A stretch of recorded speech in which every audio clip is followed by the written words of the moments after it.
Well, good evening. It is Saturday the 19th of August and it's around 8 o'clock in the evening. Welcome to this fibre arts related podcast. My name is Jared, or Peter, or Boniface. I'm a knitter, crocheter, sewer, weaver, and after this episode I suppose I should be able to start adding the word spinner to that particular list of interests. I live in Abingdon in Oxfordshire in the south of England, about 7 miles due south of the city of Oxford, and I live in a flat with a friend and my 2 cats, Toby and Bunty, who from time to time wander across my videos just to see what I'm doing, because clearly if I'm not paying attention to them I'm not really doing anything of any importance. So I've an awful lot to get through with you today. You probably have noticed already, I mentioned last week that I've been experimenting with a new video editing suite software, which is Lightworks on the PC, and as part of that there has been a rather annoying effect that my lips don't sync up all the time with the sound of my voice. So sometimes what I'm saying is slightly ahead of my lip movements and sometimes it's slightly behind. And I've been reading about why this is happening, and one of the things that has come up is that because of the clever gizmos that phones have when they are filming video, they very often have a variable frame rate for the sound. And Lightworks, because it's a professional video editing suite, doesn't simply import the sound and picture from what you've recorded and keep it as a single entity. It separates out the audio from the video tracks and tries to get them working at 24 frames per second speed. But obviously if the rate of the audio track is variable and goes down to 22 and up to 26, then although the average speed of that may be 24 frames per second, there will be specific points in the video when my voice is either ahead or behind my lips moving. To try and counter that, I am now filming on my phone rather than the iPad. The phone is a newer item. It's a Samsung Galaxy S8, so it's only a few months old. I've only had it for about 3 months, and I'm also wearing a lapel mic down here, which I'm hoping will give a slightly richer sound, as long as I don't blast your eardrums out. So apologies if you were expecting me to be the usual quieter, more distant sound, but I'm hoping that these little items will provide a more polished podcast for you. And that's the reason I'm recording so late today. I've been waiting for them to be delivered by Amazon, and they came about 20 minutes ago. So I've had everything ready to go, but just wanted to make sure. The other thing that I had to buy, as well as the lapel mic, was a tripod stand for my phone. My iPad, I've got a case and it's easier for it to stand and view me, but the phone being smaller would be further down, so I'd have to build it up on books and things, and it would just become difficult to actually operate satisfactorily. So I'm hoping that as I say, the combination of the two, and we're only talking about £15 for the two, not even that. So I am hoping that this will be the beginning of an improvement in the quality. Any feedback that you have, because I may not notice things that you notice, please don't be afraid to criticise. By criticising, I can get better and we can move forward. So just for those who might be interested to know, the lapel mic is called, well, I thought it was tenor, but it's actually tonner. That's the warranty card. Comes in a very nice little box. It's got a long cable. It's about 1.5 meters long, the cable, so it lets me sit comfortably back with the phone that far away. Comes with a very handy little carry case as well, for the microphone when I'm not using it, and it all folds away. And the tripod stand is called Cam Kicks. Yes, there you are. You can see it now because the light's not reflecting off it. So this is the bag that the tripod stand came in, and the tripod stand has a screw-in attachment on top, which is extendable from 2.5 to 3.5 inches width. So the camera, the phone rather, is on its side and is clamped top and bottom by this expandable, spring-loaded clamp, as I say. So enough of that's all the technical introduction. So I've got an awful lot to talk about today, some of which, well, yes, some of which was not my fault. Sorry, it's just nothing to do with me. No,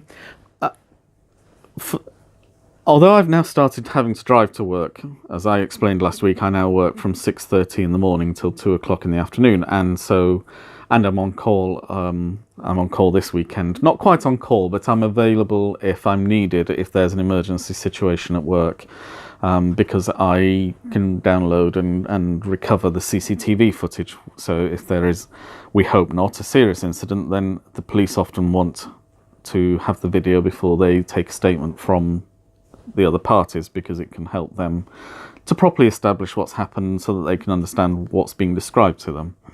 And as I say, this is only for very serious incidents, which we don't have very often, but it's just there as a guard for that. So I now drive to work in my little smart car, Toots, which I didn't put a photo in last week, so I will put one in this week here. And as you can see, like me, she's not entirely there. She's a lovely little car. I filled her up with petrol on Friday, all 26 litres of it, and I get about 350 miles to the 26 litres. So that's very fuel efficient. I'm very pleased with that. It's for a 15-year-old car, I think that's doing pretty well, in fact, and it was very zippy. Not that I'm a Speedy Gonzales by any stretch of the imagination, but she is a zippy little thing, so it's a very nice car. But before I changed jobs, I used to catch the 4 o'clock.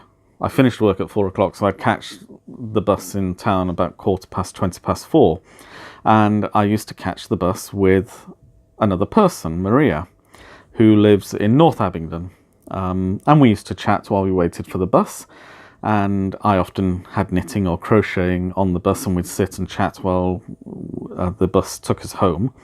And the very last time I actually travelled with her, she said that her friend's mother, like my mother, was a big knitter and crocheter, but now has Alzheimer's, which means that she can't concentrate and remember what she's doing, which is a terrible thing.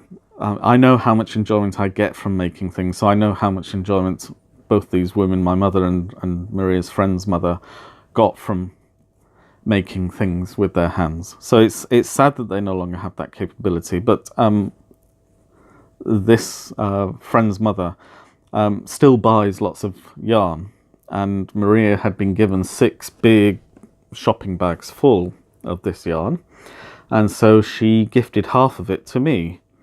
They're all acrylic yarns, but not the kind of plasticky, slightly rough acrylic. They're really soft acrylics, and they're very pleasant to use, and there are lots of different bright colours.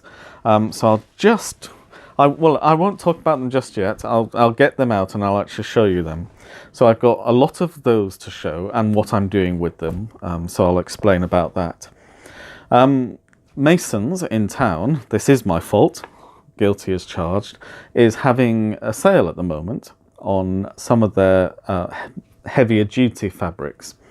So they're only £5 a metre instead of 8, 10, 15 pounds a metre as they normally are. So I took the opportunity and I'll be showing some of that.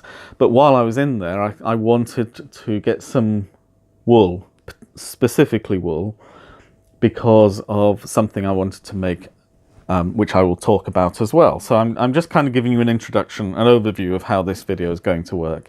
But inevitably, once I'm in Masons, they also have other things on sale, including a new item which I'd never seen before and which looks really fascinating and I'm very keen to get to work with. And they have some discontinued end of lines that they had packs of, and they're just trying to clear down their excess stock. So I bought some other things as well. So I have been on a bit of an acquisitions spree this week. In fact, virtually all of it yesterday. And on top of that, as I mentioned in my introduction, I also have decided to develop the new skill of spinning. And so I have a number of acquisitions related to that. So I suppose I ought to start then with finished objects, and that's an easy one because I don't have any. I'm very close to finishing the first of the 2 matinee jackets. I just need to crack on and get on with that.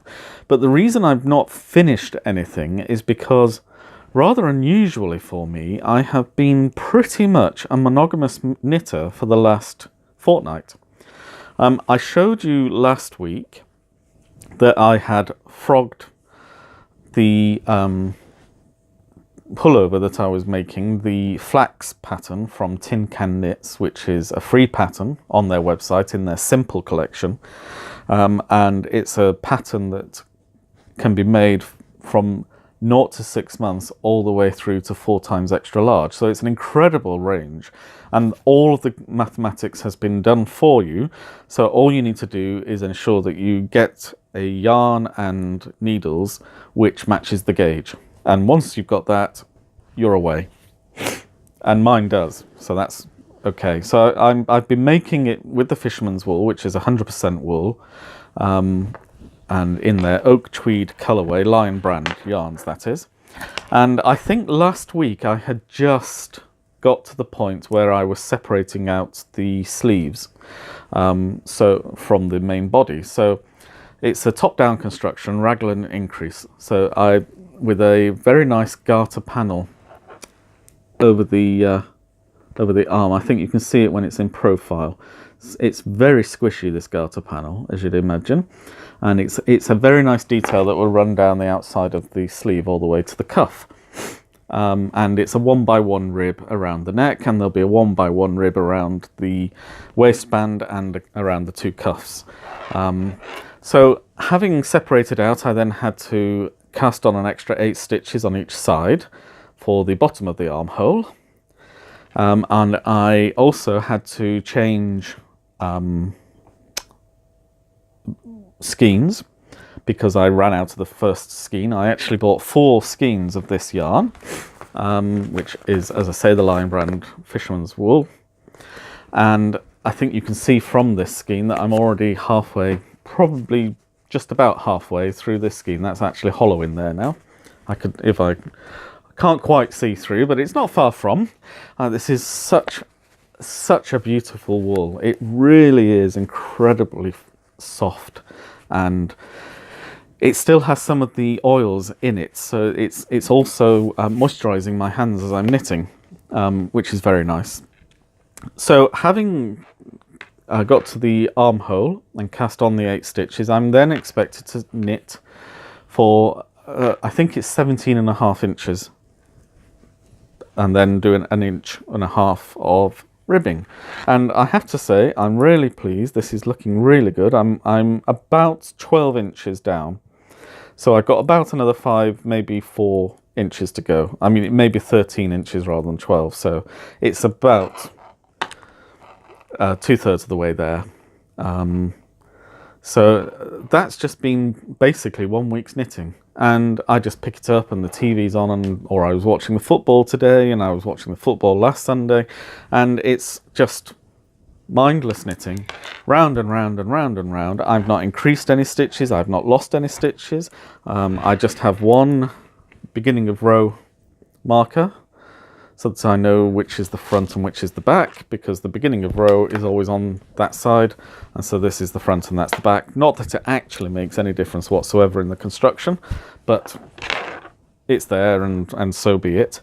I'm going to be doing the sleeves. Once I've finished the body, I will be doing the sleeves on DPNs, double pointed needles. It will be my first time using double pointed needles. I have a very nice set, which, like the Zings, I think, is a Knit Picks set of DPNs. So I'm intending to use one for, because that I'll be using one from the beginning of the arm to the garter panel, one for the garter panel, and then one from the end of the garter panel to the end of the round. And that way I won't have to use the stitch markers, because I'll know which needle I'm on determines whether it's just straightforward knit or whether it's every other row will be a purl row. So that's been really enjoyable. No, I don't like the idea of it being mindless. It is mindless in the sense that you don't have to pay attention to what you're doing. But it isn't mindless in the sense that, because I'm an actual fidget, as you see, I use my hands and I'm constantly doing things with my hands. I find, as I've mentioned a number of times, knitting aids mindfulness because it puts you into the moment. It takes just sufficient brain power to knit monotonously, in this case, monogamously and monotonously. It takes just enough brain power that it distracts you from flights of fancy, daydreaming, anxiety situations. You can watch TV, or you can listen to a conversation, take part in a conversation, watch the football, whatever it happens to be, and you're still, it's mindfulness. It makes you in the moment rather than the more negative connotations of mindlessness. So I will just put that over to the side because I have a huge amount of other stuff. So that has basically been my knitting for the last week, and I'm very pleased with the way it's going.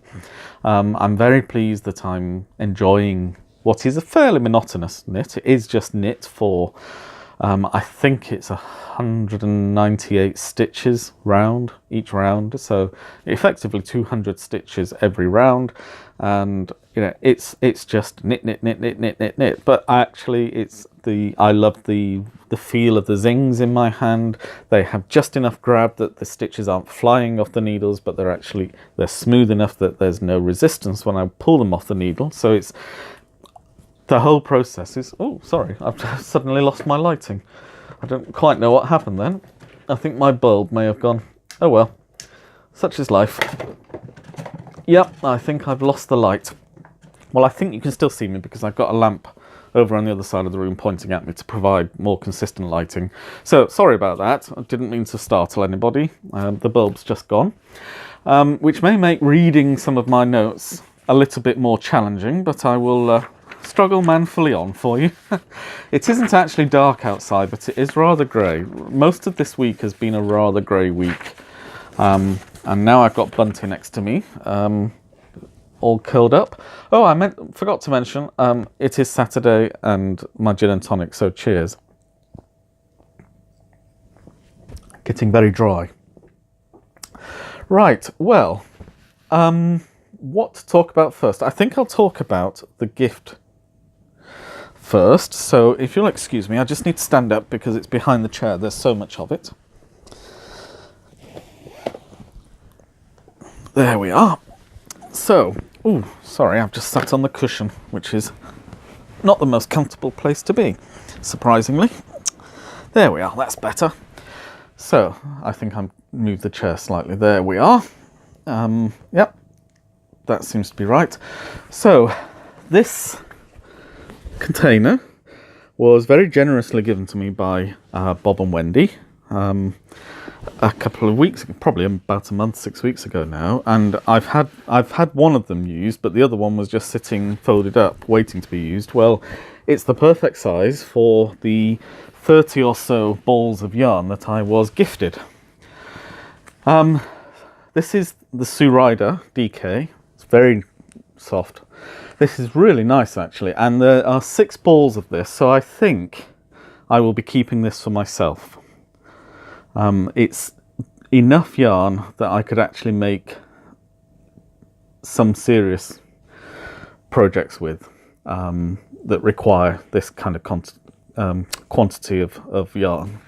So I'm at the moment, I'm not certain. I may still give this as a gift to somebody else, but at the moment I'm thinking about keeping that for myself.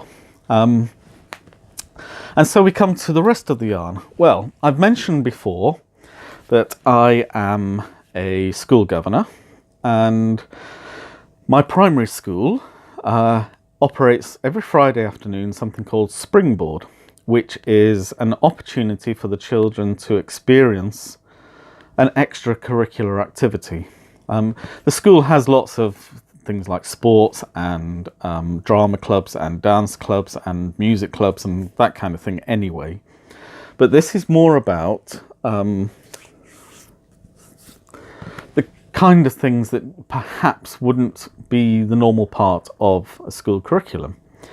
And one of the things I want to do, and it was suggested to me last year by one of the other governors who was also a parent, one of the things I want to do is to introduce the children to the idea of fibre arts and the fun you can have making things and the joy you can have in giving those things to other people. And clearly, for the children in the first instance, that would be parents or grandparents. So my idea is to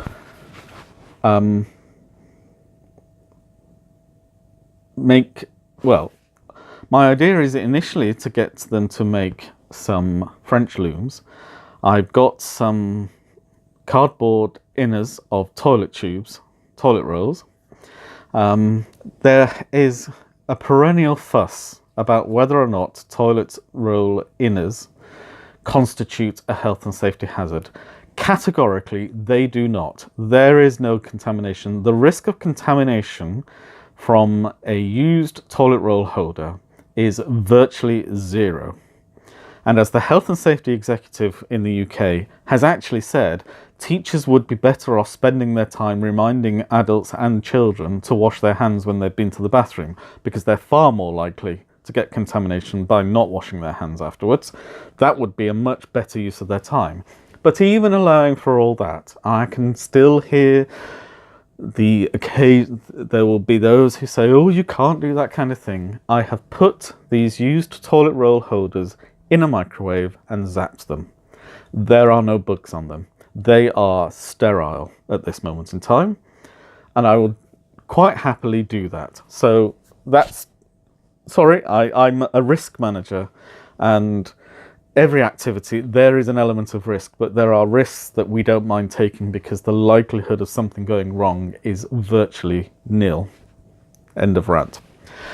So, with the toilet roll holders, I will have the lollipop sticks. In America, they're called popsicle sticks, and you can get multicolored ones.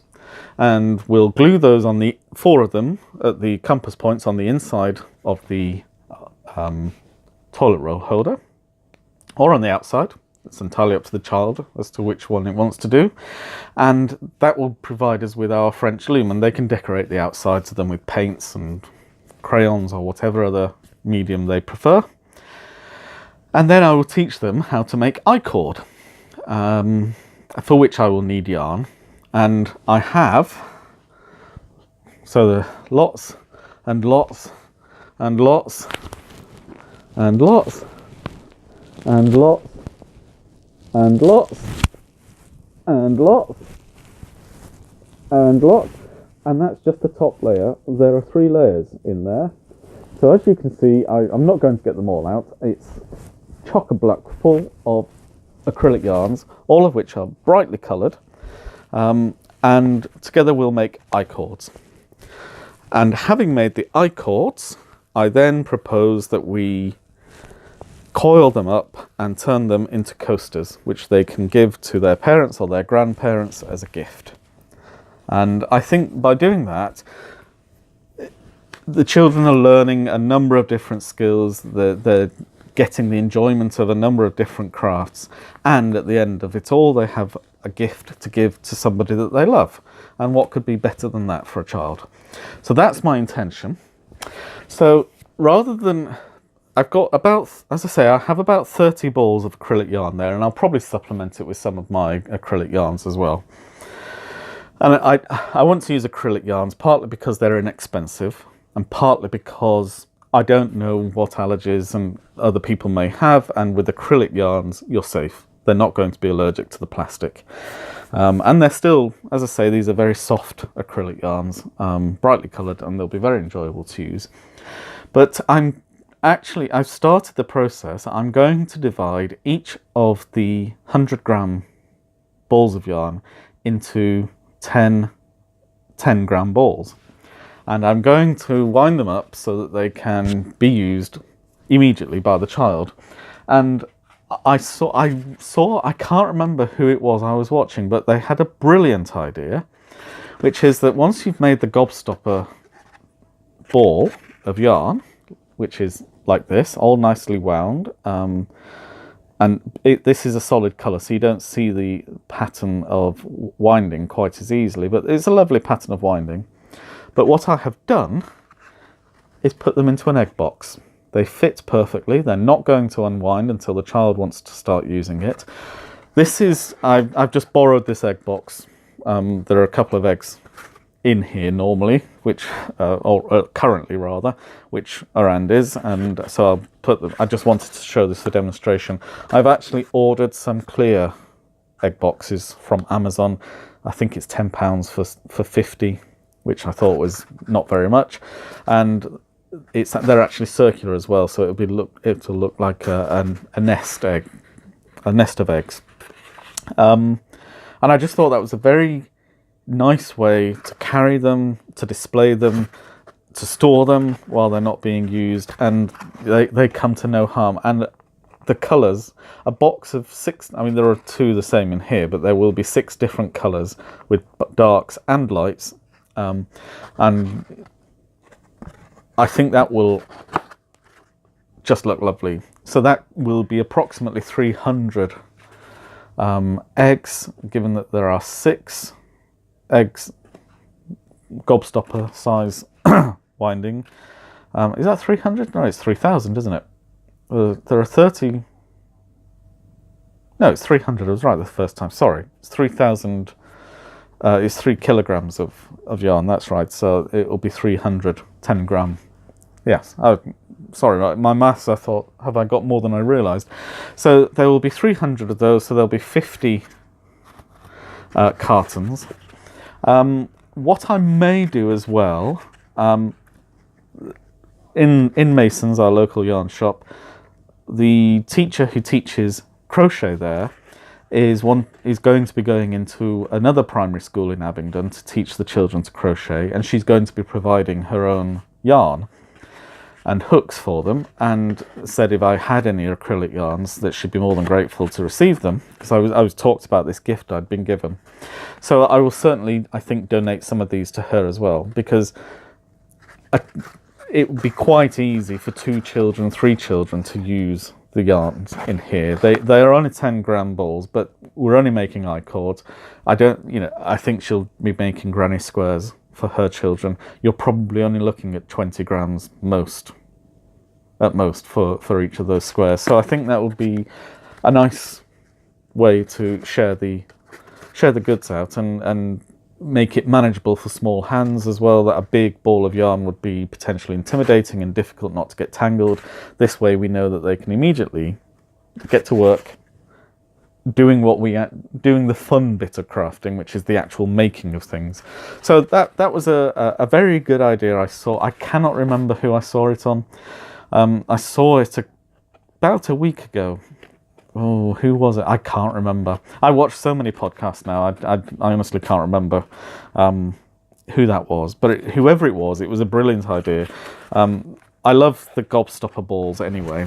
These are with variegated yarns. They're known as the everlasting gobstopper from the original Harry Potter, Charlie and the Chocolate Factory movie, Willy Wonka.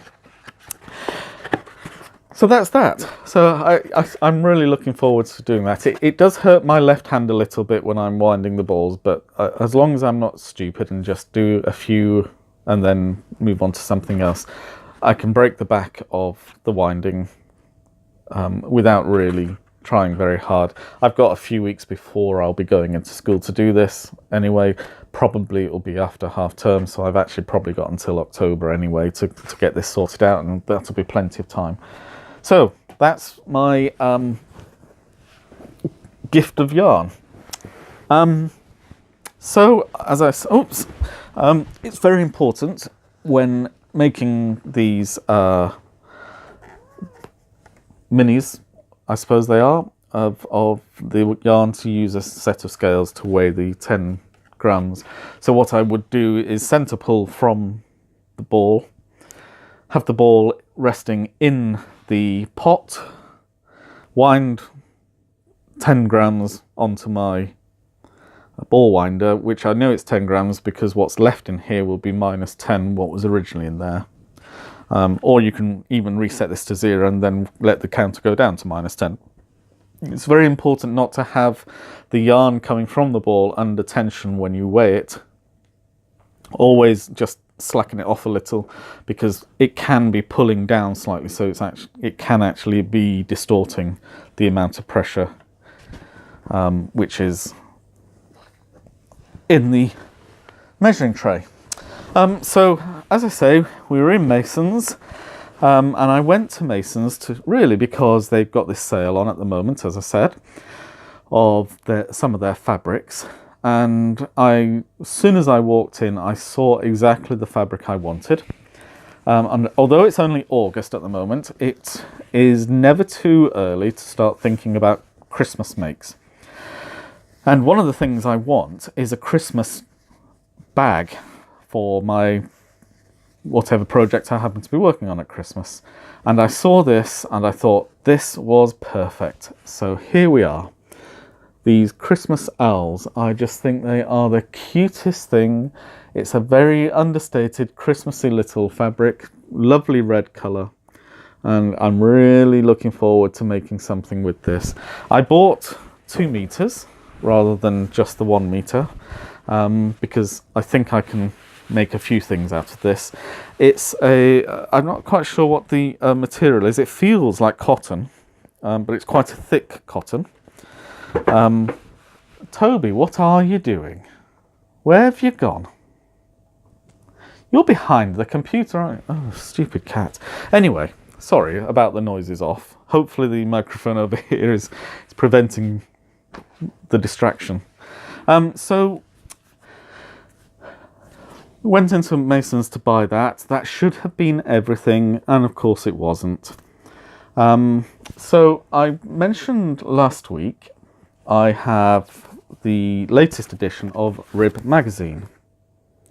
This is the Navigate, is their second edition, and I talked about one of the items in particular that I really like the look of and want to try, which is this wonderful, wonderful scarf called River Rocks, and it's a brioche scarf, so it's effectively double knitting. It's not quite double knitting, but the overall effect is that of double knitting, and the pattern provides the recommended yarn that they used, but actually say that any DK yarn measuring 340 meters would be sufficient. They use 3 50-gram skeins of yarn, and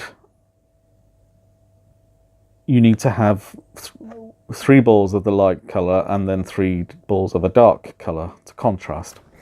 So in fact, using their inspiration, I went, and this is the combination. Masons, as well as having a fabric sale, were also having a sale of bags of yarn, literally bags, of a number of discontinued lines or lines that were simply not selling, I guess. So there were 6 balls of this pattern, Patterns UK that is, and it's called Fairy Tale Colour for Me. This is their, well, it says on here that sorry, I'm going to have to strain a little. The colour is 4657. As I said, I think it says 4657, is that correct? it looks, the 4/9, is that a 6 or a 5? It's back to front, so it's difficult for me to read it. But anyway, that's the colour. Once again, completely unimaginative, but it's a nice teal, and you're actually getting a good representation there. And this is 100% virgin wool, and it's baby soft. This is their baby wool. It's really nice. And I wanted something soft, but I didn't want an acrylic scarf, I wanted a wool scarf. I think if I'm going to learn brioche, and if I'm going to make such a beautiful item, I want it to be the best it can be. So this is 100% wool. I don't know what type of wool. I think it just says wool on the label. It's difficult to tell because it's dark in here. I'll just scoot it around and see if it says anything, but I don't think it actually does say the type of wool. But if it does, hopefully you'll be able to read that. And the contrast is this black wool. The one issue I have with black wool is it can be very, very difficult to see the stitches, and this is black. This is called British Naturals by woolyknits.com, and it's their black. Actually, it's not just black, it's dyed black. I think they're making the point that this is not a natural black wool, this is a black wool that has been dyed black. There are some sheep breeds which, like Jacob's wool for example, so Jacob's sheep, where some of the wool is actually black already when it comes off the sheep. That's not the case with this. And there were 6 balls of this for £10. This is the soft wool. This is actually not that, it's not as soft as that, but it's a nice contrast wool really. 100% wool. And again, I don't think it says the type of wool. I think it's just wool. It's difficult. I don't know if that's in focus. Oh, it might be. Yes, that's better. Anyway, these are in 50-gram balls, but there were 10, and they both cost £10. So I can actually make 2 scarves. So there may be a lucky man in my life who gets a second scarf identical to the first. It depends whether I enjoy the process of brioche as much as anything else. I hope I do. I've enjoyed everything else I've done, and other people have said how much, once you get into the rhythm of the brioche, which I've not done before, but I've watched a few videos and I kind of understand what the process is, that if effectively you're making one and knitting 2 together, but it's a bit more complicated or a little bit more involved than that. But I can kind of understand the process that's involved there. So I'm quite looking forward to getting to grips with it. I like the pattern in here, in that it's not geometric and it's not regular. There's a sinuous, almost Art Nouveau naturalism to the decoration here. And in some ways, I mean, this is called River Rocks. It would be equally possible to do this in browns, and because they do like also rather like knots in plank of wood. I mean, the idea is, of course, that the teal turquoise colour is river running past and around the rocks, and that's what creates the patterns. But it could just as easily be that's where branches once were on the tree, for example. So I think, you know, there's the potential to be creative in how you go about that. So that was 2 of my purchases in Masons. The third, apart from the wool purchases, that is the result of the fabric. I have this lovely pattern from Ravelry. It's a free pattern called Wee Bean, and I don't know if you can, yes, I think you can just see on the yoke there that it's actually patterned. There's a 2 or 3 ridges go across, and it's only buttoned at the top, and it's a really nice simple yoke down, top down construction, simple knit. And I'm quite looking forward to doing that. And they recommend a full worsted weight, a chunky weight yarn for that. And there was 100% wool baby yarn, which is this Ninau, I think it's called. Although it looks like the O isn't part of the word. from what I've seen online, it actually is part of the word. And this is their this is Adriaphil, and it's their Fantasia yarn. And again, it's not got a name, it's just got a number. It is their colour 022. It's a variegated yarn, so it's mostly green, but it has these flecks of colour running through it. And because it's this lovely green, it's, I think, unisex, so I will be able to make 2 identical cardigans with this, of the wee bean. I got 8 balls of this for the £10, so they're 50-gram balls. So I think I should have plenty to make 2 cardigans. So I shall get cracking on that, once I've finished my jumper. I really want to get the jumper finished, and one of the reasons I want to get it finished, apart from the fact that it is getting rather chilly already, even though it's only mid-August at the moment. Tin Can Knits being a Canadian design company, I can actually enter this jumper into the Grocery Girls Canada knit along for the 150th birthday of the nationhood of Canada. So I really want to get to grips with that and get it finished. I'm also really enjoying that, so I think, you know, I'm normally quite a flitz from project to project to project, but this one this second time of doing it has just felt so much more natural. I just really want to get in and do it. So excuse me a second. And there is one final item that I bought in Mason's, which I've left over there by mistake. This is a new product.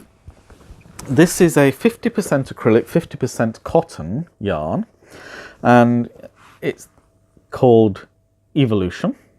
And I think, so that it's a centre pull, and in fact the yarn stays in the box because it's not, although it's got 4 strands, they're not plied. So they're 4 loose strands. So it comes with a pattern, either crochet or knit, and the instructions for each are on the sides of the box, obviously that way. Well, actually no, it's going to be the other way, isn't it? Yeah, there we go, because obviously that's the top pull. And I really quite fancy making the knit item, partly because this is all double crochets, the crochet one, and I think that would drive me mad. Those are very small stitches, and I'm not that keen on just plain, although it's got shaping because it's a triangular shawl. I just like the patterning on the fabric of the knit item, and I think it would be that little bit more interesting, that little bit more challenging. I have been reading the instructions, and they say that as the colours change through the ball, that there are knots, and you break off at the knot and then start again at the beginning of the row with the new colour. So I'll see how that works out.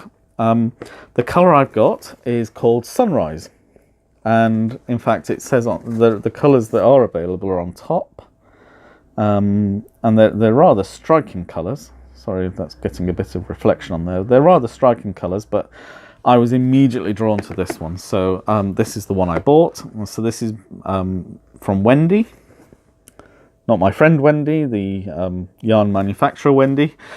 And yeah, so I'm really keen to see what that will look like. That isn't something I'm going to be doing anytime soon, but it's safely stored in its little house, and I'll get to that when the mood takes me and the opportunity affords itself. I am going to be taking some annual leave at the last week of August. I particularly want to focus on getting the quilt made for the wedding in October. There's still quite a bit of work to do on that. But I also have another new craft that I want to undertake, and that is spinning. So, I mentioned spinning, I don't know if I mentioned it on the podcast. I certainly mentioned it to my friend Wendy, not the yarn manufacturer. And I knew very little about spinning. I've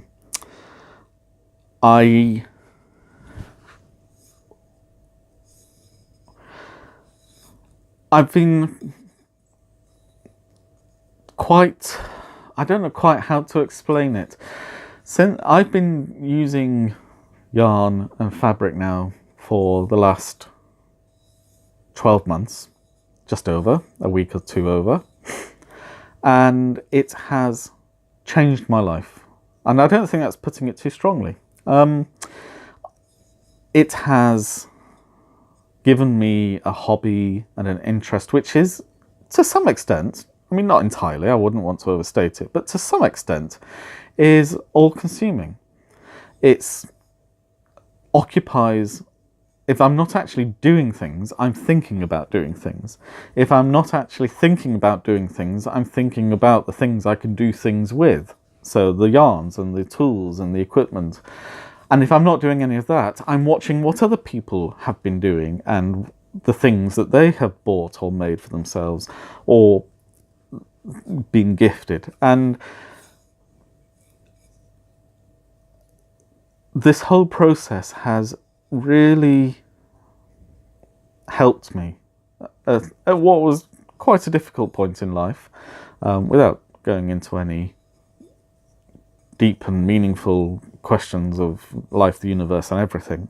But, you know, I wasn't well last year, and this is one of the things that has got me out of that and has kept me waking up each day and thinking about the things I can do, or just talking about the things I can do with this podcast, with my friends Wendy and Bob and Lizzie, and sharing ideas on Ravelry, being involved in chat with people from around the world on the various podcast groups, listening to people that I almost feel as if I've got to know, even though I don't know them, I've never met them, but this whole process of podcasting and listening to people and watching people and beginning to understand their motivations and share the little bits of life that people share.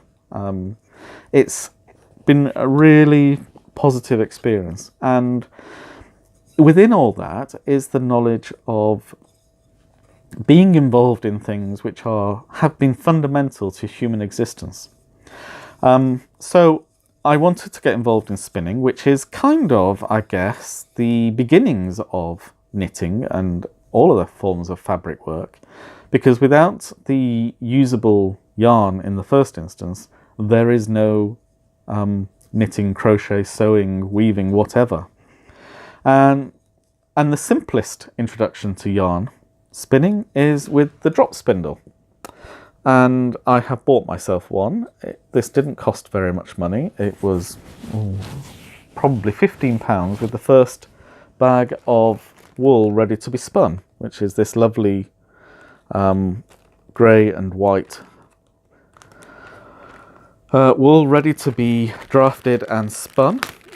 And by drafted, I mean, I'm not going to do it now, but I know enough from the videos that I'd obviously use a much smaller piece of this, but you tease out the beginning of what you want to do and begin to apply a small twist and draft it so that it gets then, I mean, I'm not doing this now, and then it gets attached to the hook at the top with a small slip knot, and this is then spun, which is what spins the fibres. And the weight of the spindle is what gives you yarn that's the right of a particular spun weight, so worsted or lace weight or whatever. So the heavier the spindle, the thicker the draft, the thicker the spin. And then after you've spun a little bit, you unhook it from there and you tie a little hitch on the bobbin, and then you wind it around the bobbin and then wind it around the hook a couple of times and spin some more, and unhook that from and wind it around the bobbin, and then carry on and carry on and carry on. And it's a very rhythmic, simple process, which I'm quite looking forward to trying.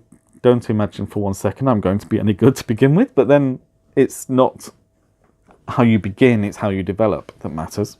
if anything of the last 12 months has taught me, it's to give things a go, see what you enjoy doing, and see what you can make out of it. So I bought a second pack of this from, this is from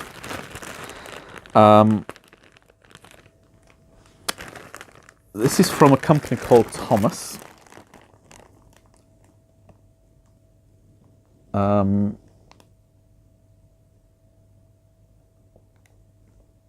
Which is wood and wool.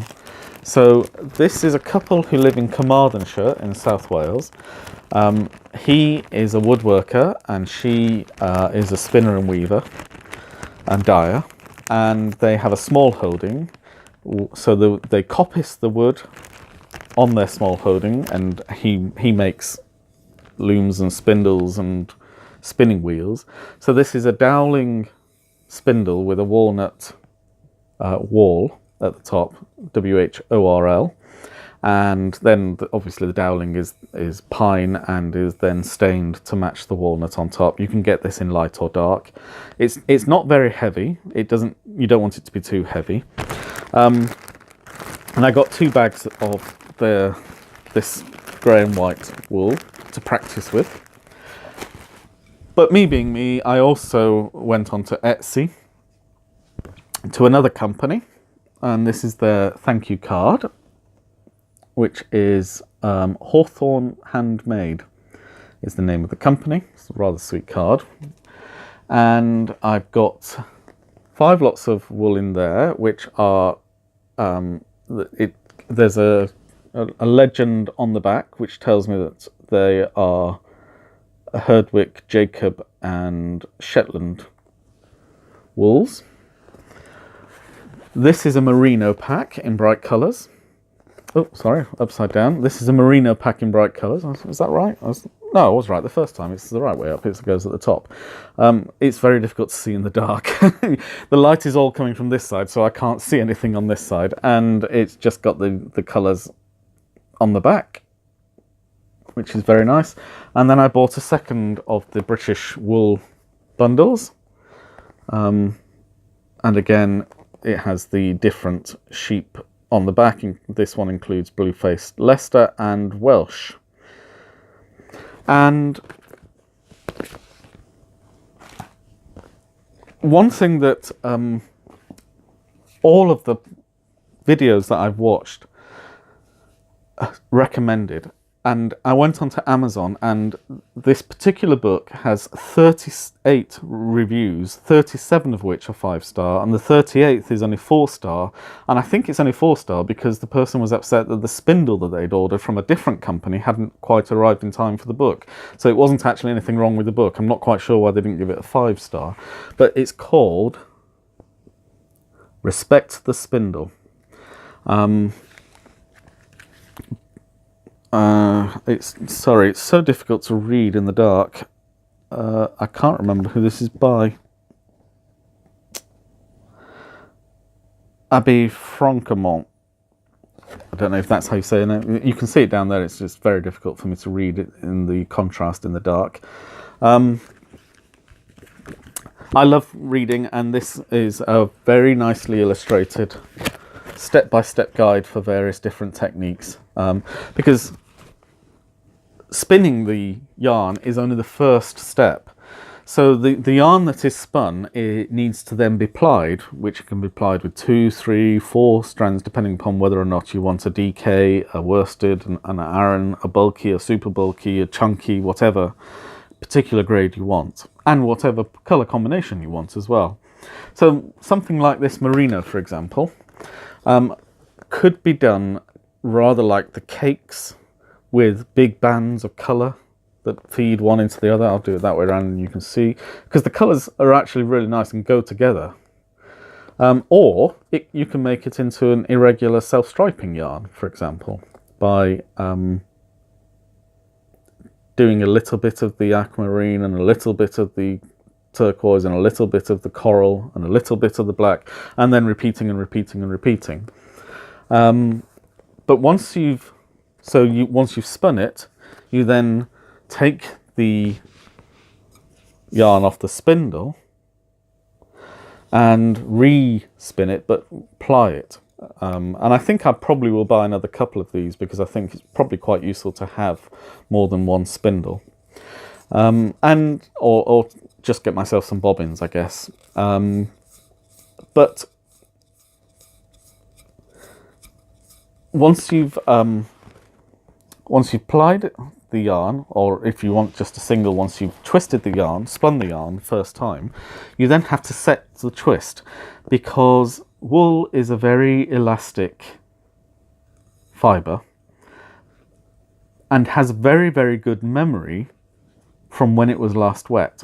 So if you completely soak the fibre so it's completely saturated and then dry it out, it will dry and set that spin. That will be the memory that the yarn has, and that's what sets the twist in the yarn, so that you can then use it in knitting and weaving and crocheting or whatever other craft involving yarn that you want to use. And for that I will need what is known as a niddy-noddy. I meant to look at the origin of the word and I didn't, so I will give you the origin of the word when I've actually made one. Most of the niddy-noddies that are available are made from carved wood, which they look very nice. And in fact, if you're just using your niddy-noddy after you have washed the wool and set this twist, then it's a very nice thing, and you just wind around. So it's basically a vertical bar with two horizontal bars, one at either end. A kind of elongated letter H, if you like, on its side. But I watched one American woman who also recommended the book, as I mentioned, and she made hers out of 2-inch diameter plastic piping with a T-junction at both ends. And it has a number of advantages, because it means you can wind the wool around the niddy-noddy before you soak it. So you're significantly reducing the likelihood of tangles to begin with. But then when you actually take the yarn out of the water and you want to take it off the niddy-noddy in order to dry it in a bath towel, it's a lot easier to get it off, because the niddy-noddy will dismantle, whereas on a fixed wooden niddy-noddy, you're going to have to try and pull the yarn off. And of course the niddy-noddy, because it's wooden, will have expanded because of the water, and so it just makes it a little bit more difficult. I'm sorry, my cats appear to want to fight right in front of me at the moment. So that's another little project. I'll go to one of our local DIY stores and pick up some 2-inch piping and some sandpaper and some couple of T-junctions and just make myself a niddy-noddy, and then I'll be able to show you what it is in real life once it's done.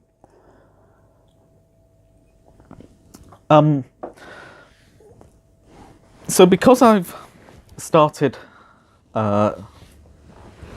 this interest in spinning as well as every other aspect of yarn, I mean, one day, but not for quite a considerable time, one day it would be quite nice to be able to do some home dyeing as well, but I have very limited facilities here to do dyeing, so it would be something I could only do very occasionally, and at the moment it's not on my horizon as something that I'm wanting to do. I'm quite happy buying the packs of ready dyed wool ready to turn into yarn, and there's still a degree of creativity, as I've said, because one of the things you can do is even take small pieces of each and mix them together, because they will stick to each other as clouds of fibres.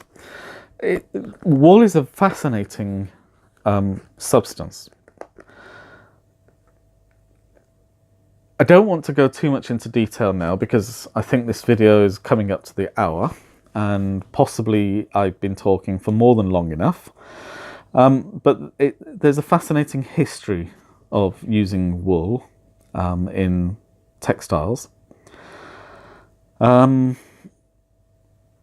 I will resist the temptation. I think an hour is more than enough. I've got some notes and I will write them up into something approaching, if you like, a little conversation about presentation about wool, because I want to do some pictures and so that it's not just me talking about it and you're actually able to see what I'm talking about, and that will require quite a bit of editing on my part, and it's already 9 o'clock at night now, and I want to get this edited and uploaded tonight, or at least in the morning, so that you can all get it and enjoy watching it. So I will draw a line at this point, only to say, I always do this as soon as I say, I've mentioned half a dozen British breeds of sheep.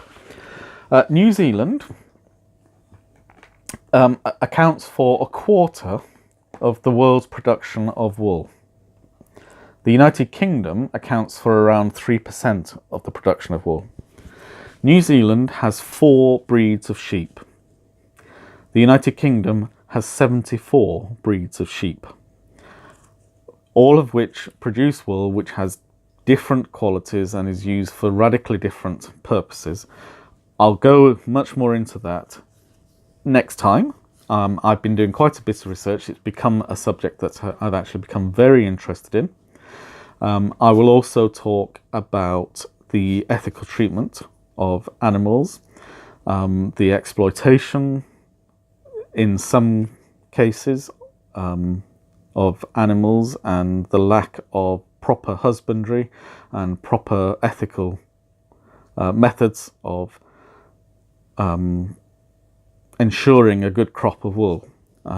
So I think it's important that we know what goes on out there, so that we can understand our responsibilities and have the conversations we need to have with the people like our MPs who can actually enact change to make the production of wool safer and more humane for the animals concerned. I mean, I think it's important that people who are of themselves very good, kind and friendly and loving people, such as I know every knitter that or crocheter or weaver that I've known to be, we have a moral responsibility to protect the animals that give us so much enjoyment in our hobby. So I will talk more about that the next time.